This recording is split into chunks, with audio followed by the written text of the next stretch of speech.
Vamos invocar a presença do Espírito Santo na nossa vida, inclinando a nossa cabeça e fechando os nossos olhos e buscando o Espírito Santo, que está disposto a morar dentro de nós, a viver dentro de nós, está disposto a estar conosco para o resto da nossa vida.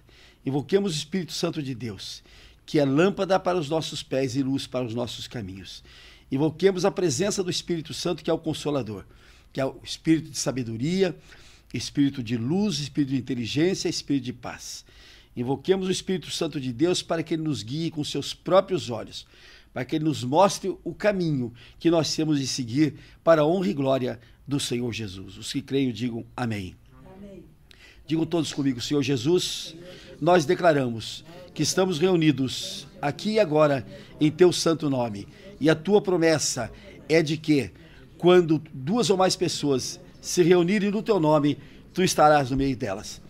Assim, Senhor, vem cumprir a tua promessa e vem estar em nosso meio.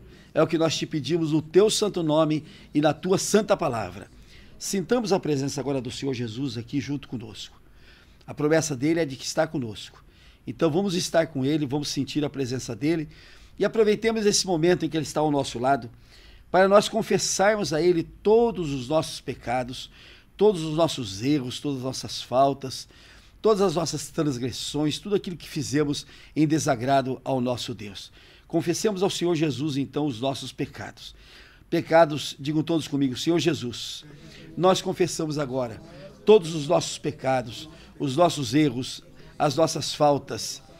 Senhor Jesus, nós te pedimos perdão por todos os nossos erros, por pensamentos, por palavras, por obras e por omissões. Nós te pedimos perdão, Senhor Jesus, no teu santo nome. Sintamos agora o perdão que Jesus nos deu. Sintamos agora o alívio que ele nos está trazendo. Sintamos agora a presença do Senhor Jesus e vamos declarar a ele todos juntos: Senhor Jesus, nós te recebemos em nossa vida como nosso único Senhor, como nosso Redentor, como nosso Salvador. E te pedimos, Senhor, reina na nossa vida como nosso único Rei e Senhor. Em nome do Senhor Jesus. Amém. Amém.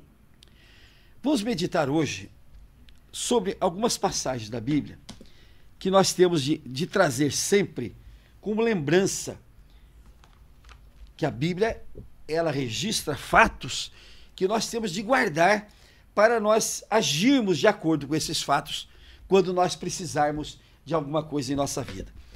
E eu estava meditando na Bíblia essa semana e vi esta passagem bíblica que está em 2 Reis, no capítulo 4. 2 Reis, no capítulo 4.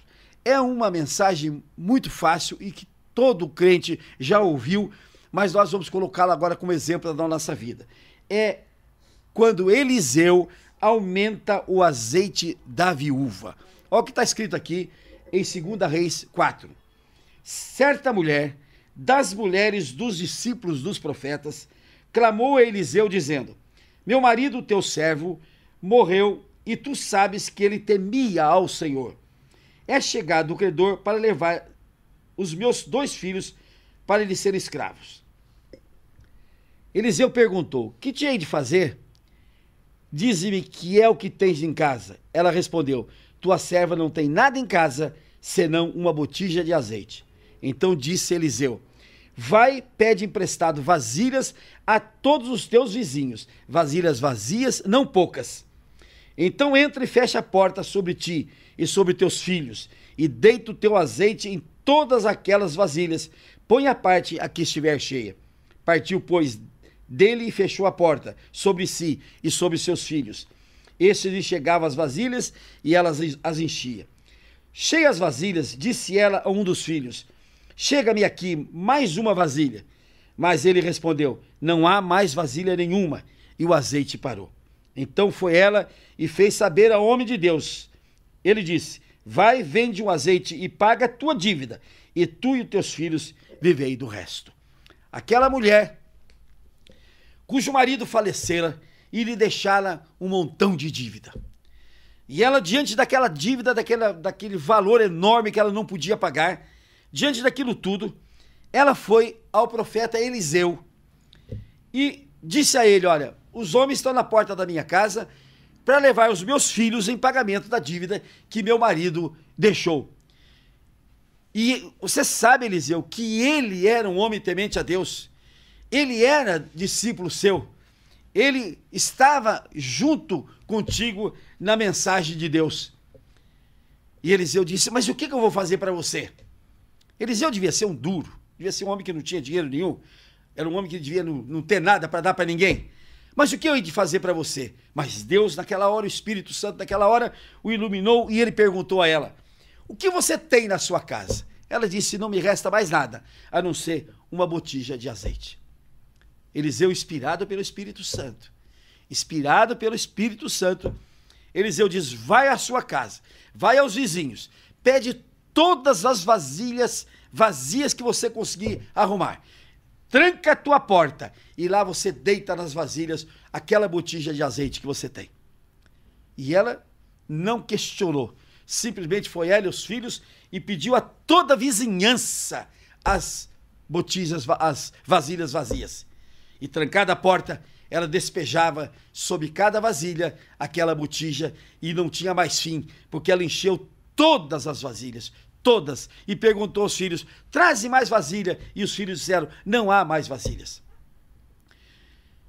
E ela foi a Eliseu, e Eliseu disse para ela, agora você vende o azeite, paga a sua dívida e vive com o resto, e seus filhos estão livres da escravidão. Vejam a providência de Deus. Primeiro, é bom que a gente veja o significado do nome Eliseu. O nome Eliseu significa da providência divina, o homem de Deus. Eliseu significa o homem de Deus, o homem da providência divina. Então ela foi justamente aonde devia ir, é buscar a providência divina sobre a vida dela. E ela diz a Eliseu, o meu marido era um homem temente a Deus, mas deixou muitas dívidas. Então, muitas vezes, a gente diz, mas por que será que o crente é endividado muitas vezes? Por que será que o crente está cheio de dívida? Por que será que aquele que teme a Deus, tem medo de Deus, ele tem dívidas a pagar? Ele está numa situação difícil a ponto de seus filhos precisarem ser vendidos para pagar a dívida naquela época? É porque muitas vezes, e a maioria das vezes, e quase a totalidade dos crentes, creem em Deus, temem Deus, mas não executam a fé, aquela fé que nós sempre dizemos, tem de ser atrevida, tem de ser intrépida, tem de ser uma fé que a gente tem de exercitar todo dia, a toda hora, e tem de partir de nós a ação para nós destruirmos a fonte do devorador, a desgraça do devorador, a desgraça daquele que quer nos aniquilar, que quer nos colocar no chão, que quer nos destruir. É preciso que, além do temor de Deus, é preciso que, ao lado do temor de Deus, nós tenhamos a ação. Muita gente diz, mas eu oro, sem saber que oração significa a ação pela boca. A palavra oris, em latim, significa boca. E a palavra ação significa agir.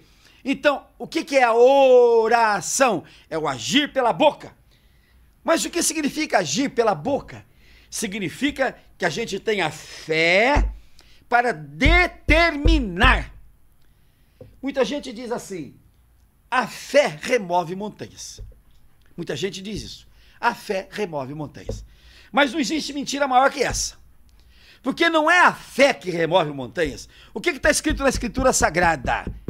Se tiveres fé do tamanho de um grãozinho de mostarda, e disseres a este monte, e não duvidares, e disseres, retira-te daqui, e não duvidares, isso acontecerá.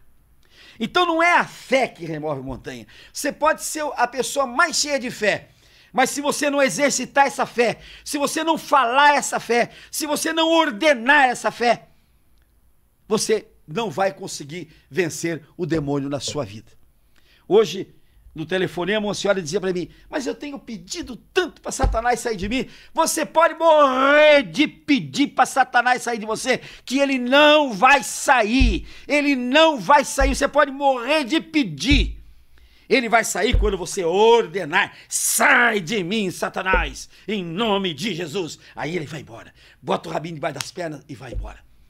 Então muita gente fica na oração, sem saber que a oração é uma ação pela boca, e nós temos de ter a fé para mandar. E só tem fé aquele que manda, e só tem fé aquele que fala, e só tem fé aquele que ordena, e só tem fé aquele que diz. Porque a fé, ela se espelha, ela se mostra, é pela palavra, é pela nossa boca. Não adianta eu ter fé para mim. Ah, mas eu tenho uma fé tão grande, eu tenho uma fé tão grande. E daí? Não realizo, não determino, não mando? A minha fé não é tão grande para eu mandar? Eu tenho vergonha de mandar? Eu tenho vergonha de falar? Eu tenho vergonha de ordenar? E não adianta você ficar pedindo a Satanás para sair de você, que ele não vai sair. Você tem de mandar, de ordenar, de dizer pela tua boca o teu poder, a tua ordem. Sai de mim, Satanás, em nome de Jesus. Sai da minha casa, Satanás, em nome de Jesus. Sai do meu filho, da minha filha, do meu marido, da minha mulher. Sai, Satanás, em nome de Jesus. Aí ele vai embora. Esta mulher saiu porque estavam os credores à sua porta para levar os seus filhos embora. Ela agiu e com a sua boca ela foi ao profeta da providência de Deus e disse: estão levando meus filhos porque eu não posso pagar a minha conta. E aí então o que aconteceu?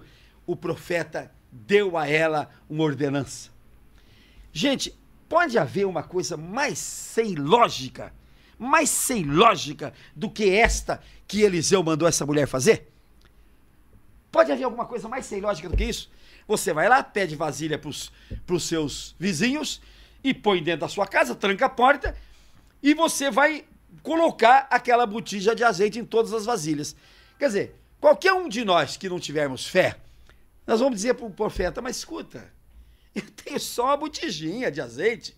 Agora o senhor manda buscar todas as vasilhas que eu encontrar e o senhor manda colocar? Esta é a atitude daqueles que não têm fé, daqueles que não querem obedecer à lei de Deus, daqueles que querem lógica nas coisas de Deus.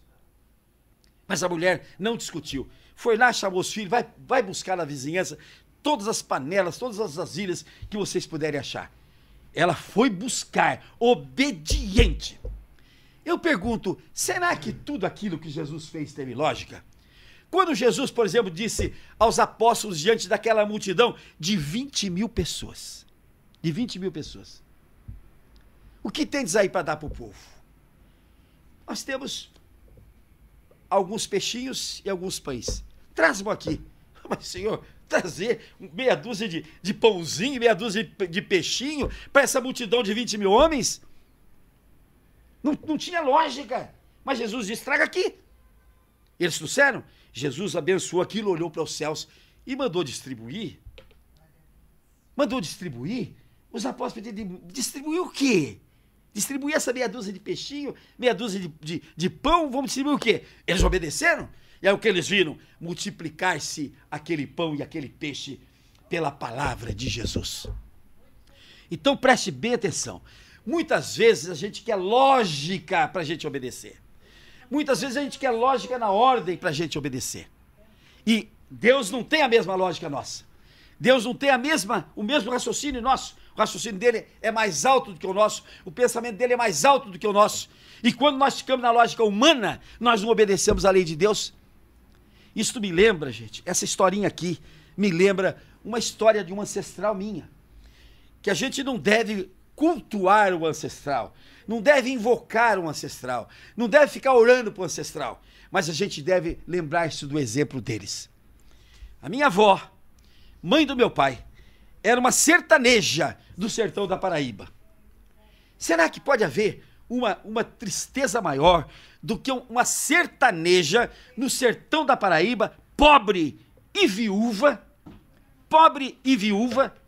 com 6 filhos para criar? Será que pode haver um retrato mais grave do que este? Pois a minha avó ficou viúva quando tinha 6 filhos, o mais velho com 8 anos, que era meu pai. O mais velho com 8 anos. E se eu tenho lembrança da minha avó como uma mulher de luta, como uma mulher forte e vibrante, a mesma virtude eu não tenho do meu avô, que foi um homem que cedo se lançou à bebida e morreu encharcado de bebida. Os filhos poderiam ter o mesmo destino? Os filhos poderiam ter o mesmo destino? E minha avó também podia pegar o destino, por exemplo, da prostituição. Ela tinha 3 filhas, podia colocar as filhas na prostituição, na pobreza, na miséria que estava, endividada, que não tinha mais como pagar aquela dívida. No entanto, ela reuniu os filhos e, com fé em Deus, ela disse: eu vou vencer e meus filhos não se perderão, nenhum deles. E foi o que ela fez. Na luta, uma jovem mulher bonita, porque a minha avó velha ainda era uma mulher bonita. Imagine quando era mocinha. Ela não foi para a prostituição, ela não foi para a vida fácil, não deixou as filhas ir, não deixou os filhos se tornarem vagabundos e lutou a ponto de que, quando morreu, deixou aqui no sul, aqui em São Paulo, uma casa para cada um dos seus filhos que estavam vivos, 4 filhos. Gente, quando se confia em Deus, quando se busca a presença de Deus na vida, o resultado é a vitória. Quando se busca a presença de Jesus na nossa vida, incondicionalmente, sem buscar lógica, quando aquele cego chegou diante de Jesus e pediu para ver, Jesus cuspiu no chão, fez um barro e botou na vista daquele cego que estava pedindo para enxergar. Qualquer um de nós ia dizer: que isso? O senhor está botando guspe na minha vista? Está botando barro na minha cara? Que isso? No entanto, aquele cego recebeu aquele cuspe de Jesus, aquele barro que Jesus fez com cuspe na sua vista, e ele disse: vai ao tanque de Siloé e vai se lavar. Qualquer um de nós diria: não vou lá no tanque de Siloé, não vou lavar na primeira água que eu encontrar essa imundícia que o senhor colocou aqui nos meus olhos. Essa era a atitude dos descrentes, a atitude daqueles que não creem em Jesus. No entanto, aquele cego foi ao tanque de Siloé para poder se lavar e voltou de lá enxergando. Tem certas coisas que Jesus fez que não tem lógica, Certas perguntas que ele fez que a gente podia dizer: que pergunta cretina é essa? Como aquela que ele fez àquele homem que estava no tanque de Betesda há 38 anos esperando a cura. Você quer ser curado? Mas olha só, que perguntinha mais tonta. Você quer ser curado? Mas o que Jesus queria dele? Queria que ele dissesse: sim, eu quero ser curado. Jesus queria receber dele a fé, queria receber dele a palavra, queria receber dele a vontade de ser curado. E quantos não estão recebendo a mensagem de Jesus? Você quer ser curado? Não, eu prefiro continuar com a minha doença, porque eu não tenho assunto. Eu preciso conversar de doença, eu preciso falar da minha doença. E tem gente que inventa doença para poder louvar o cão, para poder louvar o diabo. Mas eu quero continuar com a minha miséria. Senão o que eu faço? Se eu não tiver a minha miséria para contar para todo mundo que hoje vai chegar cheque e eu não tenho como cobrir, que hoje eu preciso de dinheiro para pagar a luz, senão vai cortar, que eu tenho de arrumar dinheiro para pagar água, senão vai cortar, eu tenho de ter assunto. Por que você não lê o Estadão, então, que é a leitura que pode dar assunto para você? Agora, desculpe a propaganda, mas se você não quer ler o Estadão, leia a Bíblia, que você vai ver que uma viúva cujos filhos estavam sendo vendidos para pagar a conta, ela buscou no homem de Deus, ela buscou a sua solução e pôde pagar as suas dívidas todas e pôde viver com os filhos o resto da sua vida. Quando eu vejo esses exemplos, e ainda mais um exemplo que eu tenho na minha casa, da minha avó, que foi uma mulher santa, que foi uma mulher maravilhosa, que foi uma mulher de exemplo. Nenhum filho dela se perdeu na droga, nenhum filho dela se perdeu na bebida. Tinha tudo para ir para a bebida, porque o pai era um bêbado, mas não, nenhum filho se perdeu. E ela pôde trazer os filhos até a idade de 82 anos, morreu trabalhando, porque ela tinha uma bênção do Espírito Santo para descobrir as coisas. Vou dar um exemplo que ela pôde sustentar a sua família. Naquela época, não havia sapatinho para criança, sapatinho de couro, que hoje tem em abundância. A mãe fazia aquele sapatinho de tricô, mas quando a criança ficava um pouquinho maior, não tinha sapatinho para ela andar. E minha avó inventou um sapatinho de de uma matéria que ela costurava, a solinha do sapatinho, costurava o sapatinho, e ela vendia aquela sapatinha em abundância para as crianças quando atingiam 2 anos de idade, que saíam do sapatinho de lã. Quantos de nós precisamos colocar na nossa vida algum sapatinho diferente para nós podermos viver? Para nós podermos viver? Algum tempo eu tenho visto na praia uma velha, com uma porção de biju na mão e com uma matraca. Eu disse a primeira vez que vi, disse, olha, mas será que essa coitada consegue vender alguma coisa desses bijus? Que hoje todo mundo quer bebida, todo mundo quer fritura, todo mundo quer um monte de besteira, e ela está vendendo lá os bijuzinhos dela. Mas eu orei por ela, falei, Senhor, abençoa essa mulher. Faça com que ela venda, faça com que as pessoas comprem, para que ela tenha... Porque não é mole uma mulher de 70 e tantos anos andando pela praia naquele sol, naquela areia, vendendo biju. Mas eu vi uma segunda, uma terceira, uma quarta, uma quinta vez ela vendendo aquilo, sinal que ela vende, porque senão ela não voltava para vender. Então todos nós, quando estamos com a bênção de Deus, Deus abre um caminho para nós, Deus abre uma estrada para nós, Deus manda na nossa vida um Eliseu, um homem de Deus, para nos ensinar o que nós devemos fazer. Aqui nós vimos que esta viúva teve a sua redenção quando ela buscou o homem de Deus. Mas vejam bem, esse homem de Deus estava inspirado pelo Espírito Santo. E vamos ver aqui, no livro de João, no capítulo 16, quando Jesus diz assim para os apóstolos, eu vou embora.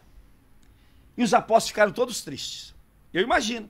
Estava acostumado a seguir o mestre, a ser orientado pelo mestre, a comer da mão do mestre, estavam habituados a viver com o mestre, de repente o mestre diz assim, eu vou embora. Ixi, aquilo foi um transtorno. E nós, o que vamos fazer? E nós como ficamos? Falta de fé. Porque não aprenderam a viver. Tanto é que quando Jesus morreu, eles foram todos pescar, porque a única coisa que eles sabiam fazer, não aprenderam nada além do que pescar, não quiseram aprender mais nada, apesar de Jesus ter ensinado a viver pela palavra, a viver pela oração, mas foram pescar, porque era a única coisa que eles sabiam fazer. E lá está Jesus, dizendo para eles, eu vou embora. E eles, e o senhor vai embora e daí? Aí Jesus diz, mas eu vou embora, mas vou mandar para vocês o Espírito de Deus, vou mandar para vocês o Consolador, para ficar com vocês o resto da vida, para ensinar toda a verdade, para ensinar para vocês tudo aquilo que vocês precisam. E nós temos essa promessa de Deus, e nós não vamos procurar, e nós não vamos buscar, temos essa promessa de Deus. Aliás, o que falta para o homem que aqui na terra, o que falta para o homem na terra é pegar esta promessa de Deus na sua vida. Aqui tem 8.501 promessas que Deus fez para nós. Basta que a gente diga, eu quero, Senhor, a tua promessa, eu aceito a tua promessa. Mas tem gente que diz para mim assim, eu não acredito nesse livro. Mas esse livro é um livro de promessa, gente. Desde que eu assuma receber essa promessa, ele cumpre a promessa na minha vida. Ele é fiel, ele cumpre. E vocês querem ver por que é que a maioria do povo não pega a promessa? Olha o que traz esse jornal de hoje. Olha o que traz o Estadão de hoje. Fora do radar do governo, o país tem 700 mil famílias em extrema pobreza. Isso aqui, gente, fora do radar do governo, ou seja, 700 mil famílias que o governo não descobriu, não pôde descobrir, não viu. Porque outras tantas milhares de famílias o governo descobriu, porque esse outro tantos milhares de famílias estão na porta do Bolsa Família, com a mão estendida pedindo a esmola do Bolsa Família. Fora disso, tem uma porção de gente vivendo de um salário mínimo da Previdência Social. Essas 700 mil famílias, o governo não tinha descoberto, estava fora do radar do governo. 700 mil famílias. Agora, o que vai acontecer com essas 700 mil famílias? Está escrito aqui, o governo vai procurar uma forma da transferência de renda. E o que é a transferência de renda neste país? É esmola que se dá ao pobre, esmola oficial. Você não vai receber uma esmola, pelo amor de Deus, dada por alguém, moeda na rua. Mas você vai receber uma esmola que o governo vai dar para você. Meio salário mínimo, talvez um salário mínimo, para você viver como esmoler. Porque você vai buscar essa esmola do governo e não vai buscar na Escritura Sagrada a promessa que Deus tem para você na tua vida. Gente, eu quando digo que nós temos que ter uma fé intrépida, uma fé ousada, uma fé atrevida, é para nós termos coragem de dizer para Jesus: Jesus, o Senhor prometeu, eu creio na tua promessa, eu creio na tua palavra, e o Senhor trate de me acudir, porque eu creio na tua promessa. Eu quero ser sua testemunha, eu quero falar para todo mundo que o Senhor me acudiu, que o Senhor me atendeu, que o Senhor me ajudou. A única maneira que nós temos de resolver este problema do mundo, esta miséria do mundo, as doenças, as enfermidades, é uma só. É buscarmos naquele que veio trazer vida, e vida em abundância para os que quiserem crer nele. Não adianta você dizer para mim assim: mas do jeito que eu estou vivendo, o que Jesus vai fazer para mim? Ele vai mandar cair do céu moeda de ouro para mim? Não pergunta o que Deus vai fazer para você, meu filho. Não pergunta como ele vai te acudir, não. Não pergunta que jeito ele vai te acudir, não. Não pergunta nada disso. Só pede para ele que ele vai ter o meio para te acudir. Ele vai ter o meio para te orientar. Ele vai ter o meio para fazer você não viver nessa miséria terrível. Você viver nessa tristeza, nessa amargura terrível. Não pergunta. Não pergunta. Deixa que Deus haja na sua vida, porque Ele sabe como. Quantas vezes eu estou pregando desse jeito, me liga um infeliz que não entende a palavra de Deus e diz assim: quer dizer que então se eu seguir a Jesus, Jesus vai botar na minha conta no banco o dinheiro? Jesus vai assinar o cheque no meu lugar? Vai sim, seu cretino, ele vai fazer muita coisa melhor do que isso para você. Desde que você creia nele, desde que você tenha fé nele, desde que você aceite a palavra dele, desde que você siga o ensinamento dele, desde que você queira a promessa dele na sua vida, ele vai fazer muito mais do que você imagina. Porque o que diz a Escritura Sagrada? Que Jesus tem muito mais para nos dar do que nós para pedirmos. E diz mais outra coisa que eu não consigo entender: muito mais do que nós pensamos Ele tem para nos dar. Então para de perguntar como é que Jesus vai te acudir. Entrega para Ele e diz: só se vira, pronto, acabou. Entrega para Ele. Não fica questionando, não fica querendo ensinar a Deus, não. Senhor, o Senhor podia fazer eu ganhar na loteria. Deixa por conta dele. Deixa por conta dele. A última loteria de 50 e tantos milhões que o sujeito ganhou, ele morreu pela mão não sabe de quem, mas acabou morrendo e não aproveitou. Não aproveitou. Agora, o Supremo Tribunal negou à viúva o direito de pegar a metade da herança. Então, essas coisas que vêm muito fáceis também vão embora. Mas Deus tem para cada um de nós.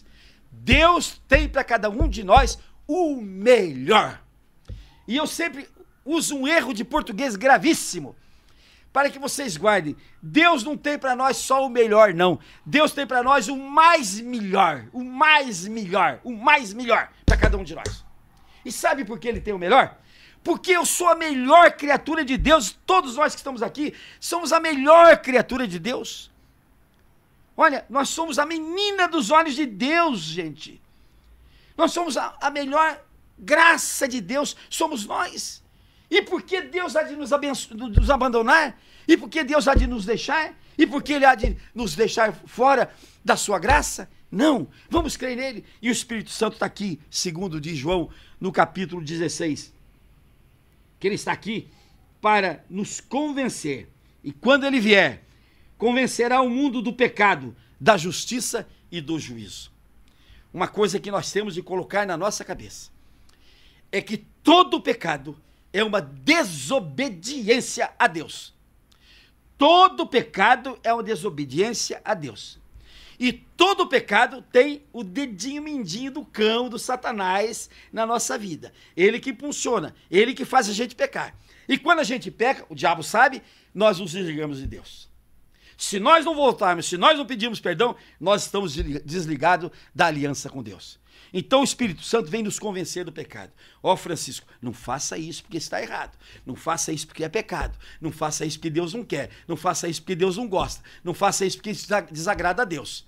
Então o Espírito Santo está dentro de nós para nos convencer do pecado. Deixemos o Espírito Santo entrar em nós, para que a gente seja convencido do pecado, para que a gente não peque mais, para que a gente, e quando pecar, a gente corra diante de Deus e peça perdão a Ele por tudo que nós fizemos de errado. Eu sempre digo que um dos maiores pecadores da Bíblia foi Davi. E Deus foi pródigo com ele. Foi um homem segundo o coração de Deus. Sabe por quê? Porque Davi errava, mas quando errava ele se colocava diante de Deus, pedia perdão. E Deus perdoava, e Deus o abençoava. E está escrito assim no livro aqui, que Davi vencia tudo e a todos, porque Deus era com ele. Olha que coisa maravilhosa. E o Espírito Santo nos convence do pecado. E nos convence da justiça. Além de ele dizer, Francisco, não faça isso porque é pecado, ele diz, Francisco, faça isso porque isso é justo. Faça assim porque isso é justo. E mais, ele nos convence do juízo. E mais, Francisco, não faça o pecado. Faça isso que é justo e preste atenção. Faça o melhor que você puder, para que no juízo você ingresse diante de Deus para toda a eternidade. Se nós temos aqui uma vidinha de 80, 90, 100 anos, nada disso é igual à eternidade que nós vamos viver com Deus, se nós formos obedientes à sua palavra.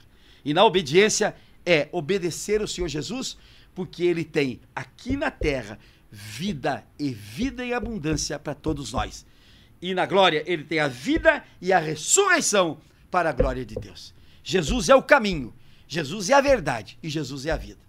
Aquele que seguir Jesus vai ter a sensação completa de vitória, de derrota de Satanás, para poder viver a vida abundante que Jesus tem para cada um de nós. Os que creem, digam amém. Amém. Glória a Deus. Glória a Deus. Vamos orar agora para que nós tenhamos a fé inabalável. Senhor, nosso Deus e nosso Pai, nós te pedimos, Senhor, a fé inabalável, Senhor. A fé atrevida, Senhor. A fé corajosa, Senhor, para crermos na Tua palavra, tomarmos posse da Tua palavra e vivermos a Tua promessa, Senhor Jesus, segundo o Senhor quer que a gente viva. Nós te pedimos que o Senhor entre dentro de nós com o Espírito Santo de Deus, para que nós sejamos convencidos da justiça, do pecado e do juízo, para que nós tenhamos uma vida toda ela dedicada à vitória que o Senhor quer para cada um de nós. Os que creem, digam amém. E glória a Deus. Vamos orar ao Pai Nosso agora. Pai nosso que estais no céu, santificado seja o teu nome. Venha a nós o teu reino, seja feita a tua vontade, assim na terra como nos céus. O pão nosso de cada dia nos dai hoje e perdoa as nossas dívidas, assim como nós perdoamos aos nossos devedores. E não nos deixes cair em tentação e nos livra, Senhor, de todo mal, porque só teu é o poder, o reino, a honra e a glória para todos sempre. Amém. Vamos aplaudir o Senhor Jesus? Pega para nós o azeite lá, filha.